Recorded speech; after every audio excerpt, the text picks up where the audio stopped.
நாடாளுமன்ற மக்களவைத் தேர்தலில் 49 தொகுதிகளில் நாளை 5ஆம் கட்ட வாக்குப்பதிவு நடைபெற உள்ளது. நாடு முழுவதும் 7 கட்டங்களாக நாடாளுமன்ற மக்களவைத் தேர்தல் நடைபெற்று வருகிறது. கடந்த ஏப்ரல் மாதம் 19 மற்றும் 26ஆம் தேதிகளில் முதல் 2 கட்ட வாக்குப்பதிவு நடைபெற்றது. இதனைத் தொடர்ந்து கடந்த 7 மற்றும் 13 ஆகிய தேதிகளில் 3 மற்றும் 4 கட்டங்களாக வாக்குப்பதிவு நடைபெற்றது.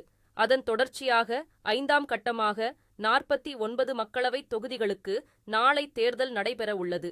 உத்தரப்பிரதேசத்தில் 14 தொகுதிகளுக்கும், மகாராஷ்டிராவில் 13 தொகுதிகளுக்கும், மேற்கு வங்கத்தில் 7 தொகுதிகளுக்கும் நாளை வாக்குப்பதிவு நடைபெறவுள்ளது. மேலும் பீகார் மற்றும் ஒடிசாவில் தலா 5 தொகுதிகளுக்கும், ஜார்க்கண்டில் 3 தொகுதிகளுக்கும், ஜம்மு காஷ்மீர் மற்றும் லடாக்கி தலா தொகுதிகளுக்கும் வாக்குப்பதிவு நடத்தப்பட உள்ளது.